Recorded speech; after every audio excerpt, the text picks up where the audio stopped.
नमस्ते सभी को। एक बार पुनः स्वागत आपका इतिहास की क्लास में। और हमारा जो विषय चल रहा था वो चल रहा था भक्ति आंदोलन। क्या चल रहा था? भक्ति आंदोलन, यानी भक्ति के लिए भारत में क्या क्या प्रयास किए गए, क्या क्या दिक्कत आई उस समय और क्या कारण रहे थे, वो हमने एक बार पढ़ लिया था पिछले वीडियो में। अब भक्ति आंदोलन के हमने सबसे पहले यानी भक्ति की जो शुरुआत होती है वो 7वीं व 8वीं शताब्दी में अलवार व नैनार संतों के मध्य से होती है। यानी अलवार व नैनार जो संत थे वो क्या करते थे कि दक्षिण भारत में एकेश्वरवाद को तो बढ़ावा देते थे, लेकिन कुछ जो संत थे जैसे अलवार संत वो विष्णु की पूजा करते थे और कुछ जो अन्य संत जो नैनार थे वो किसकी पूजा करते थे? शिव की पूजा करते थे। तो उन दोनों में क्या था? मतभेद था। यानी कोई विष्णु को बड़ा बता रहा था और कोई किसको? भगवान शिव को। तो उनके जो मत था, उनके मध्य जो मतभेद था उसे दूर करने के लिए सबसे पहले तो उनमें आपसी एकता स्थापित करने के लिए मतलब ये जो संगठन चला था इसका मुख्य उद्देश्य ये था कि हिंदुओं के अंदर वैमनस्य की जो खाई पैदा हो गई है उसे क्या किया जाए? दूर किया जाए। उसके पश्चात शंकराचार्य का हमने पूरा विवरण पढ़ लिया था। उसके बाद रामानुजाचार्य के बारे में पढ़ लिया, उसके बाद रामानंद के बारे में पढ़ लिया था। यानी उत्तर भारत में भक्ति आ गई थी। अब अगला जो संत था वो हरिदास का हमने पिछले वीडियो में पढ़ लिया था। आज अपन पढ़ेंगे चैतन्य महाप्रभु। क्या पढ़ेंगे? चैतन्य महाप्रभु।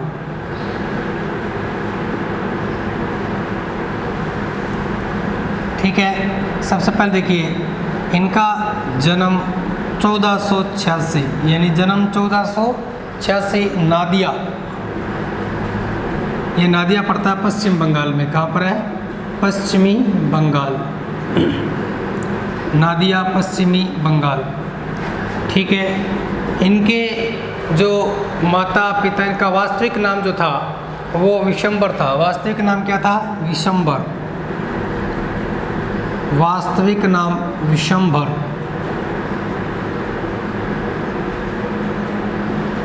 जबकि इनके बचपन का नाम निमाई था। बचपन का नाम क्या था? निमाई था। इनके जो पिता थे, पिता का नाम जगन्नाथ मिश्र।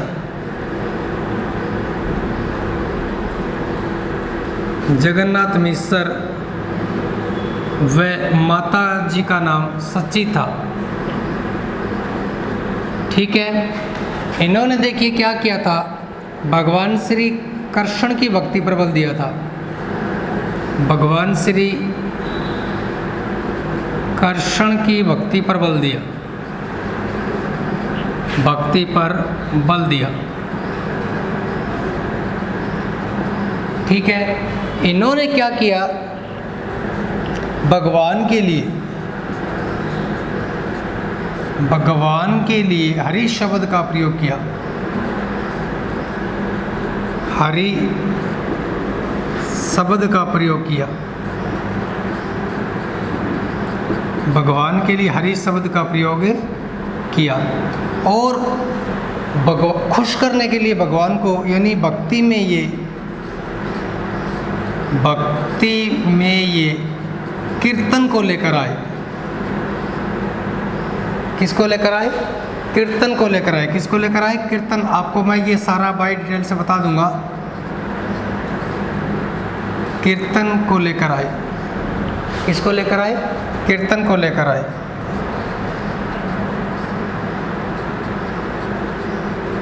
ठीक है, यानी इन्हें चैतन्य महाप्रभु को कृष्ण का अवतार माना जाता है। कृष्ण का अवतार माना जाता है। ठीक है, यानी अगला जो हमारा हरिदास के बाद में जो अगला था वो क्या था कि हम पढ़ेंगे चैतन्य महाप्रभु।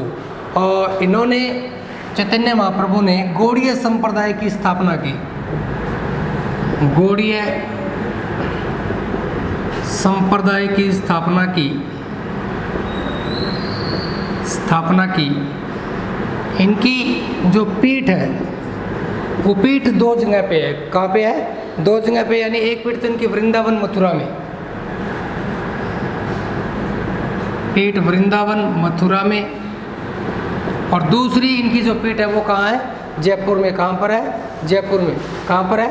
जयपुर में। यानी इनकी पीठ दूसरी कहाँ पर है? जयपुर में। कहाँ पर है? जयपुर में। ठीक है भाई। और इसके इनके जो भगत है वो इन्हें गौरांग महाप्रभु कहकर संबोधित करते हैं, बुलाते हैं। यानी इनके जो फैक्ट्स हैं वो एग्जाम में पूछे जाएंगे। यानी अगर आप कोई सिंपल सा क्वेश्चन, छोटा सा अगर राजस्थान पुलिस कार्य उनका भी एग्जाम देते हो तो यहाँ से इनमें से कोई प्रश्न पूछ लेता है। ये आपसे कभी पूछ लेगा कि भक्ति आंदोलन में चैतन्य महाप्रभु का योगदान बताइए। तो देखिए, सबसे पहले अपन पढ़ रहे थे चैतन्य महाप्रभु। अब अगर बात करें तो ये सगुण भक्ति धारा के साथ है। कौन सी भक्ति धारा के? सगुण भक्ति धारा। यानी इससे पहले जितने भी पढ़े ना अपनों ने, जैसे शंकराचार्य पढ़ लिया, रामानुजाचार्य पढ़ लिया, और उसके पश्चात हमने जो रामानंद था, हरिदास था, ये सारे क्या है? सगुण भक्ति धारा के। यानी भगवान की साक्षात पूजा करके उससे मोक्ष की प्राप्ति की आराधना करते हैं, साधना करते हैं। तो ये सगुण भक्ति धारा के क्या कहलाए? संत कहलाए।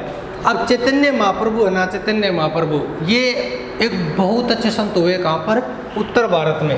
यानी कहाँ पर? उत्तर भारत में। उत्तर भारत की अगर अपन बात करें तो देखिए, यानी इनका जन्म कहाँ हुआ? 1486 नादिया, पश्चिम बंगाल में। यानी पश्चिम बंगाल तो आपने नाम सुना होगा। यानी उस समय यानी ईस्ट इंडिया कंपनी जब भारत में आई थी उससे पहले ये पूरा बंगाल कहलाता था। तो पूर्वी बंगाल तो चला गया पाकिस्तान में, और पश्चिम बंगाल कहाँ पे रह गया?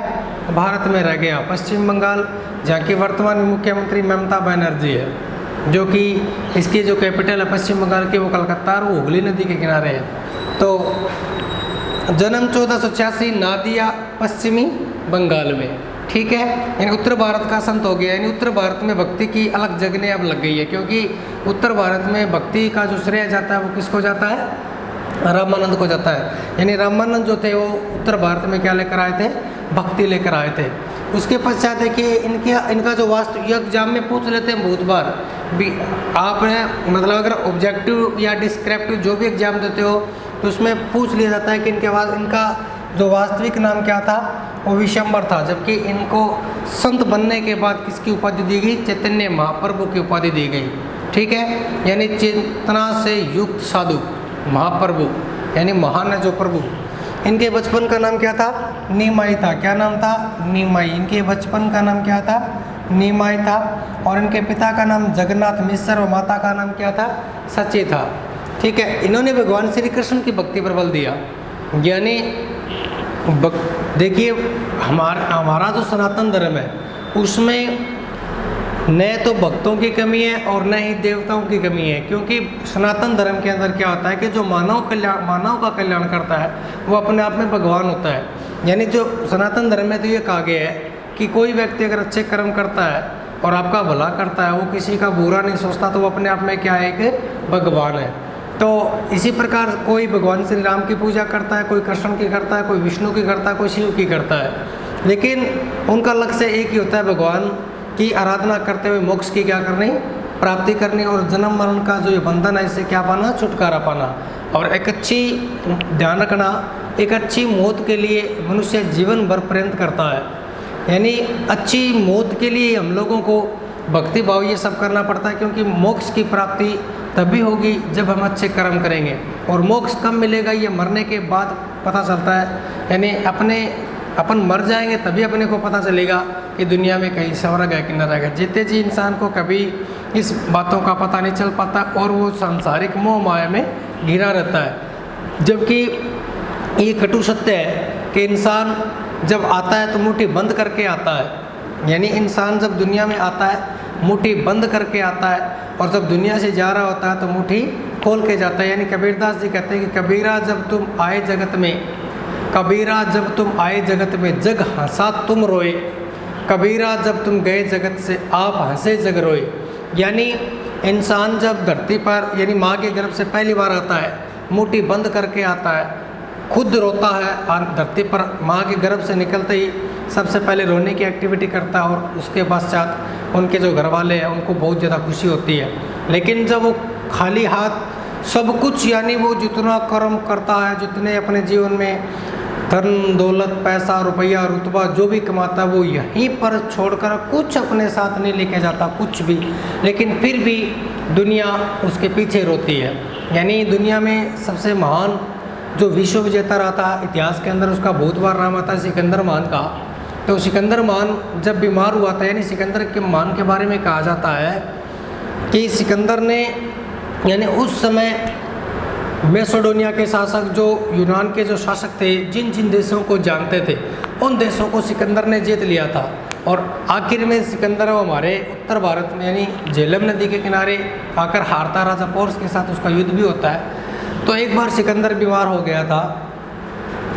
जब वो बीमार हुआ तो दुनिया में उसने कहा कि दुनिया के जितने भी वेद हकीम डॉक्टर जो है उनको बुलाया जाए, क्योंकि उस समय पूरे विश्व के ऊपर सिकंदर का राज था। तो बताते हैं कि पूरे विश्व के जितने भी चिकित्सक थे, शल्य चिकित्सक थे, डॉक्टर थे, वैद्य थे, हकीम थे, उनको बुलाया गया। और लेकिन किसी की मेडिसिन है वो सिकंदर के काम नहीं कर पाई। तब किसी ने पूछा कि आपको पता था कि आपकी मौत निश्चित है, फिर भी आप लोगों ने उनको बुलाया, इसके पीछे क्या लॉजिक है? उसने कहा कि देखिए मृत्यु निश्चित है। यानी कोई भी व्यक्ति, जैसे मैं दुनिया का यानी विजेता हूँ, मैं विश्व विजेता हूँ, लेकिन फिर भी मेरे को ये वेद हकीम डॉक्टर कुछ भी नहीं कर पाए, इन्होंने मेरे को जीवित, इनकी मेडिसिन मेरे काम नहीं आई, इसलिए मृत्यु जो है वो क्या है, निश्चित है। ठीक है।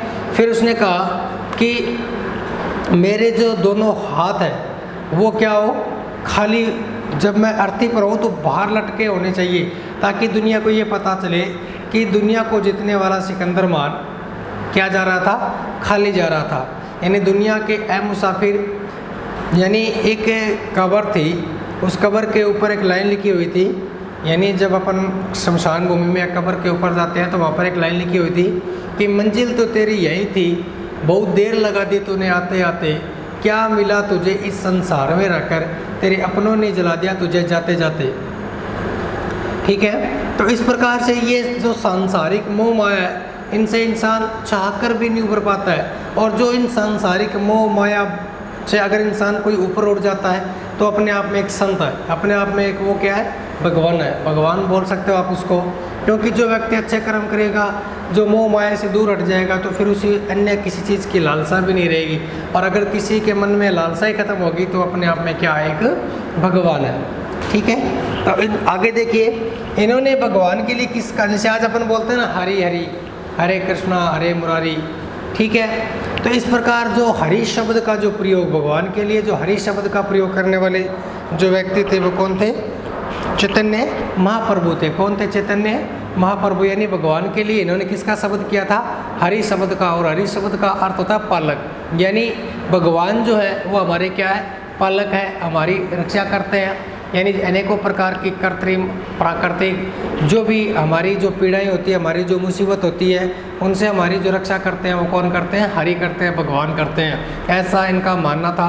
बड़ भक्ति भाव में या भक्ति आंदोलन के अंदर चैतन्य महाप्रभु का अविस्मरणीय योगदान था। जितना भी, यद्यपि इनके बारे में हमारे पास इतने वक्तव्य, इतने लेख मौजूद नहीं है कि मैं इनके बारे में आपको बताता जाऊं, लेकिन जितना जहाँ से मिलता है, जितना इतिहासकार इसके बारे में हमें बतलाते हैं, उससे कहीं ज़्यादा इनकी गुणगान है वो भारतीय इतिहास पर छोड़ी जाती है। भक्ति के अंदर और सनातन धर्म को इकट्ठा करने में, भारतीयों के अंदर कम्युनिटी पैदा करने में, यूनिटी पैदा करने में, उनमें वापसी वैमनस्य की भावना जो थी उनको दूर करने में अगर किसी व्यक्ति का श्रेय जाता है तो वो किसको जाता है, चैतन्य महाप्रभु को जाता है। उसके बाद देखिए, भक्ति में इन्होंने कीर्तन शब्द की, देखिए ये लाइन आपसी यूनिटी को बढ़ावा देने वाली है। यानी कीर्तन जो शब्द है वो अपने आप में एक यूनिक शब्द है। देखिए मैंने अभी आपको क्या कहा कि सनातन धर्म और हिंदू धर्म के अंदर वैमनस्य की जो खाई पैदा हो गई थी, जो कोई व्यक्ति अपने धर्म को श्रेष्ठ मान रहा था, कोई अपने भगवान, कोई शिव को श्रेष्ठ मान रहा था, कोई कर्षण को श्रेष्ठ मान रहा था। इन्होंने कीर्तन शब्द लेकर आए। कीर्तन शब्द सुनते हो ना आप घर में, कीर्तन किसे बोलते हो? यानी कीर्तन की ज़्यादा व्याख्या मैं करूँगा तो आप लोग मुझे कहोगे कि सर तो छोटी छोटी बातें बता रहे। कीर्तन शब्द वो होता है, देखिए आज हम घरों के अंदर, हमारे समाज के अंदर जैसे अपन रात्रि जागरण करते हैं ना, रात्रि जागरण के जैसे बालाजी का हो गया, खाटू श्याम जी का हो गया, रामदेव जी का हो गया, अन्य जितने भी देवी देवताएं हैं, सभी जिनकी आराधना होती है, जिनकी आस्था होती है, वो घरों में या सार्वजनिक प्लेस के ऊपर एक कीर्तन का आयोजन करवाते हैं। यानी लोग पब्लिक प्लेस के अंदर या घर में क्या होता है कि जो संत लोग होते हैं उनको बुलाया जाता है। वो फिर अपने मुँह से कुछ गीतों के माध्यम से, अपनी वाणियों के माध्यम से, अपने शब्दों के माध्यम से कुछ ऐसी बातें बताते हैं जिससे कि सामने हमारे गांव के, मोहल्ले के या अन्य हमारे यार मित्र रिश्तेदार वो इकट्ठे होते हैं, तो उनकी बातों को सुनते हैं। जब उनकी बातों को हम सुनते हैं ना, तो हमारे ऊपर जो हमारी आपसी कटुता थी और थी वो हम आपस में भूल जाते हैं। ठीक है, जैसे मेरा कोई पड़ोसी था और उसकी मेरे साथ दुश्मनी थी, लेकिन उसका और उसका मेरा भगवान एक है, तो मेरे घर पे आएगा सुनने के लिए, और उसमें फिर हमारी जो वैमनस्यता आई, हमारी जो आपसी बुराई थी वो दूर हो जाती है। तो एक तरह से कहें कि अगर यूनिटी बढ़ाने का जो कार्य करता है वो कौन करता है? कीर्तन करता है। जैसे मुस्लिम धर्म में इसको इल्तिज़मा बोलते हैं, हिंदू धर्म में कीर्तन वगैरह बोल दो, रात्रि जागरण बोल दो, जैसे सत्संग बोल सकते हो आप इसको, जिसमें क्या होता है कि यूनिटी को बढ़ावा मिलता है, हमारी एकता, सामाजिक एकता को इससे क्या मिलता है? बढ़ावा मिलता है। और इसी के कारण चैतन्य महाप्रभु क्या लेकर आए भक्ति में? कीर्तन को लेकर आए। किसको लेकर आए? कीर्तन को। चैतन्य महाप्रभु को क्या माना जाता है? कृष्ण का अवतार माना जाता है। चैतन्य महाप्रभु को क्या माना जाता है? कृष्ण का अवतार माना जाता है। क्या माना जाता है इनको? कृष्ण का अवतार माना जाता है। बहुत ही अच्छा क्वेश्चन है कि ऐसा प्रश्न जो आपसे पूछ लेगा एग्जाम में कि कृष्ण का अवतार किसे माना जाता है, तो किसे माना जाता है? चैतन्य महाप्रभु को। इन्होंने गौड़ीय संप्रदाय की स्थापना की थी। यानी गौड़ीय संप्रदाय, अगर आपको कभी जयपुर जाना हो और जयपुर के अंदर अगर आप कभी बुक खरीदने के लिए जाओ, चौड़ा रास्ता, त्रिपोलिया बाजार, सरगासुली, जहाँ पर ईश्वरी सिंह ने क्या किया था, जो मराठों से विजय के उपलक्ष्य में वहाँ पर एक त्रिपोलिया बाजार के अंदर इस लाट बनाई थी, जिसे बाद में सरगासुली नाम दिया गया। जस्ट उसके पास में एक पीठ बनी हुई है गौड़ीय संप्रदाय की, वहाँ पर अगर आप जाओगे तो वहाँ पर इनके संत आपको मिल जाएंगे। ठीक है, तो गौड़ीय संप्रदाय की प्रधान पीठ जो थी पहले वृंदावन मथुरा में थी, लेकिन वर्तमान में वो कहाँ पर है? जयपुर में है। कहाँ पर है? जयपुर में। और इनके जो भक्त हैं वो इन्हें किस नाम से जानते हैं? गौरांग महाप्रभु के नाम से इन्हें संबोधित करते हैं। आशा और उम्मीद यही करूँगा कि आप लोगों को मैंने जो चैतन्य महाप्रभु पढ़ाया ये समझ में आया होगा। आगे देखिए, अगला जो संत है वो पढ़ेंगे अपन सूरदास। क्या पढ़ेंगे? सूरदास। यानी सूरदास भी भक्ति आंदोलन के बहुत अच्छे संत है। इनका जन्म 1486 में हुआ था। देखिए सूरदास पढ़ते हैं अपन।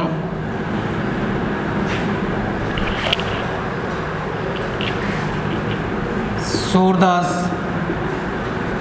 ये सगुण भक्ति धारा के संत है।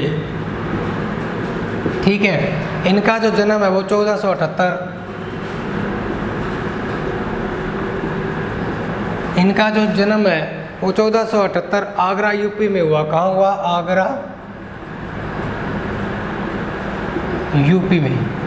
इनकी एक प्रश्न यहाँ से बहुत बार आता है कि इनकी जो भाषा थी वो ब्रिज भाषा थी। यानी कि इनके उपदेशों की जो भाषा थी वो कौन सी थी?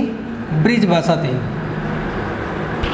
ठीक है भाई, आगे देखिए, ये अकबर व जहांगीर के समकालीन थे। ठीक है, यानी अकबर व जहांगीर के क्या थे? समकालीन थे। इन्होंने सुर सर्गावली, सत्य लहरी, यानी सुर सर्गावली, सत्य लहरी, नल दमयंती,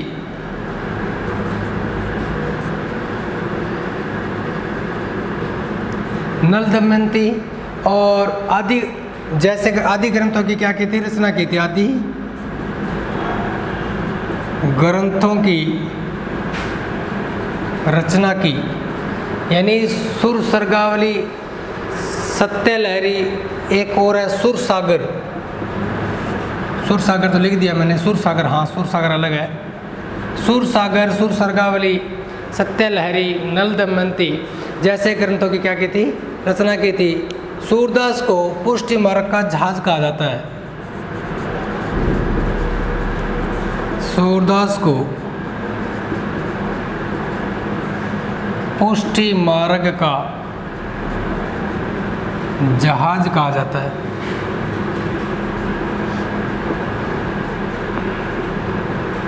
देखो, यानी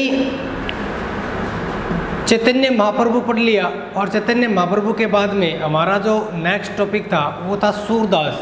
और सूरदास देखिए एक ऐसा संत था, जैसे मैं आपको बताऊं कि इसके समय, यानी बात है इनका जन्म 1478 में। अब 1478 में जन्म होगा तो इस समय जब ये 20-22 साल का होगा, 15-20 साल का, तो जो टाइम चल रहा था उस समय अकबर व जहांगीर का चल रहा था। और अकबर तो चलो सपोज करो थोड़ा मतलब दीन इलाही के या जो हिंदू संत मान सकते हो आप इसको, क्योंकि उसने तो कुछ नीतियाँ हिंदुओं के खिलाफ ज़्यादा नहीं चली थी, सहिष्णु शासक था। लेकिन जहांगीर तो फिर भी निर्दयी शासक था। तो यानी अगर आप प्रश्न आए एग्जाम में कि मुगल काल के समय भक्ति आंदोलन, यानी मुगल काल के समय भक्ति की अलग जगाने वाले व्यक्ति का नाम क्या था, सूरदास। यानी ये जो टाइम था बहुत ही कठिन टाइम था। यानी इस समय क्या हो रहा था, इस समय दुनिया में, उस समय भारत में क्या था, मुगल काल चल रहा था। क्या चल रहा था, मुगल काल। और मुगल काल में आपको पता होगा कि उस समय शासन किसका था, अकबर का, और दूसरा किसका, जहांगीर का। तो ये कौन थे, मुसलमान। क्या थे ये, मुसलमान। अब ये देखो कि एक तरफ तो मुसलमानों का राज है, ठीक है, जो मुसलमान क्या कर रहे हैं, अपने धर्म का प्रचार प्रसार कर रहे हैं, जजिया कर लगा रहे हैं, तीर्थ यात्रा कर लगा रहे हैं, दास बना रहे हैं, अनेकों प्रकार के कर लगा रहे हैं। और उस टाइम में भक्ति को पुनर्जीवित करने का कार्य किसने किया था, सूरदास ने किया था। किसने किया था, सूरदास ने। यानी सूरदास ने मतलब, और भी जैसे देखो समय समय की बात होती है, जैसे आज अपन भारत एक डेमोक्रेटिक है, मतलब लोकतांत्रिक देश है, यहाँ पर आप चाहे कोई से धर्म का प्रचार प्रसार करो, आपको रोकने वाला कोई नहीं है। तो आपको मतलब आपका जो स्ट्रगल है वो अपने साथ है, दूसरे के साथ नहीं है। भी आपको कहीं पर जाना है, कहीं पर आना है, तो वो आपकी दिक्कत है, आपको कोई रोकने वाला नहीं है। लेकिन उस समय तो अगर ये कोई भजन कीर्तन की बात करते हैं या हिंदू धर्म की बात करते हैं तो उनको तो रोकने वाले बहुत सारे हैं ना। इनके तो दिक्कत आएगी कि नहीं आएगी, इनके तो बहुत बड़ी दिक्कत होगी ना इस चीज़ की। तो यानी उस समय क्या है, चलो मान के चलो अकबर नहीं कहेगा, जहांगीर नहीं कहेगा, लेकिन उस समय अगर ये व्यक्ति हिंदू धर्म की बात कहेगा तो इससे लोग नफरत करेंगे कि नहीं करेंगे, करेंगे ना। क्योंकि उस समय जब पूरे भारत के अंदर मुगल सत्ता कायम थी, अकबर का राज था, और उसके समय भारत में भक्ति आंदोलन की शुरुआत जो का श्रेय जाता है, भक्ति को लोकप्रिय बनाने का श्रेय जाता है, वो किसको जाता है, सूरदास को जाता है। यानी मुगल काल के अंदर भक्ति को क्या बना दिया था इन्होंने, लोकप्रिय बना दिया था। देखिए इनका जो जन्म है वो 1478 और आगरा में और यूपी में। आगरा बोले तो यानी मुगलों की तो कैपिटल ही आगरा हुआ करते थे, और आगरा के अंदर इसका क्या होता है, जन्म होता है। यानी अपने कार्य क्षेत्र पर आगरा में ही रहते हुए इन्होंने क्या किया था, भक्ति आंदोलन की शुरुआत की थी और भक्ति को बहुत ज़्यादा लोकप्रिय बनाया था। इनका कई बार विरोध भी हुआ था, यानी मुगल जो सैनिक थे उन्होंने इनका विरोध भी किया था, लेकिन इन्होंने अपने मार्ग से अविचलित हुए भक्ति की क्या की थी, मतलब लोकप्रिय बनाया था उसको। और इनकी भाषा देखिए, अब ये देखो सबसे ये मैंने इसलिए तो लिखा, औरों की नहीं लिखी, कि इनके उपदेशों की जो भाषा थी वो ब्रिज भाषा थी। यानी ब्रिज भाषा क्यों, क्योंकि ये भगवान श्री कृष्ण के उपासक थे। अगर ये तुर्की भाषा में अपने उपदेश देते तो थोड़ा मान सकते थे कि ये दबाव में काम कर रहे हैं, लेकिन ये कौन सी भाषा में उपदेश दे रहे थे, ब्रिज भाषा में। कौन सी भाषा में, ब्रिज भाषा में, क्योंकि ब्रिज जो भाषा थी वो भगवान श्री कृष्ण की और एक हिंदू भाषा थी, ठीक है। और उसी भाषा में इन्होंने अपने क्या दिए, उपदेश दिए, ताकि लोगों को या हिंदुओं को ये पता चले कि अगर एक व्यक्ति इस प्रकार से अगर धर्म का प्रचार कर सकता है तो उसके साथ और भी कर सकते हैं। ये अकबर व जहांगीर के क्या थे, समकालीन थे। ये बात मैंने आपको बताई थी। इन्होंने सुर सर्गावली, सुर सागर, सत्य लहरी व नल दमयंती आदि ग्रंथों की क्या की थी, रचना की थी। अगले वीडियो में मैं आपको नल दमयंती का किस्सा सुनाऊंगा पूरा का पूरा। तो आगे देखिए, इन्होंने सूरदास को पुष्टि मार्ग का क्या कहा जाता है, जहाज कहा जाता है। यानी पुष्टि मार्ग कौन सा होता है, पुष्टि मार्ग वो होता है जैसे वर्तमान में ये जो हमारा पूरा का पूरा जो संसारण है, इसे पुष्टि मार्ग यानी अंधकार में मार्ग बताए गए हैं। जैसे अब एक इंसान बच्चा पैदा हुआ, उसके बाद वो बड़ा हुआ, उसके बाद उसकी मृत्यु होती है, तो ये पूरा का पूरा जो मार्ग है ना, ये पुष्टि मार्ग है यानी अंधकार में मार्ग है। और इस मार्ग को पार करवाने यानी भाव रूपी सागर जो है, ये मोह माया रूपी हमारा जो समाज है, इससे दूर मोह माया से परे हमें ले जाने का जो कार्य करता है वो कौन करते हैं? भक्त करते हैं। तो सूरदास को क्या कहा गया है? पुष्टि मार्ग का जहाज कहा गया है। क्या कहा गया है? पुष्टि मार्ग का जहाज। तो आज हमने चैतन्य महाप्रभु को पढ़ लिया। चैतन्य महाप्रभु के बाद हमने सूरदास को पढ़ लिया, हरिदास को पढ़ लिया, शंकराचार्य को पढ़ लिया, रामानुजाचार्य को पढ़ लिया, रामानंद को पढ़ लिया, यानी 6-7 संत हमने पढ़ लिए हैं। उसके पश्चात हमारा जो नेक्स्ट वीडियो होगा उसमें अपन अलग संतों के बारे में पढ़ेंगे। तो आज उम्मीद ये रखता हूँ आपसे कि मेरा पढ़ाया वो आपको समझ में आ रहा होगा। और बड़ी जल्दी ही अब स्कूल कॉलेजेस खुलने वाले हैं, और स्कूल कॉलेजेस जब खुल जाएंगे तो आपको दोबारा ये चीज़ें रिपीट करवाएंगे तो जल्दी समझ में आएगी। इसी आशा और उम्मीद के साथ आज के लिए इतना ही। धन्यवाद।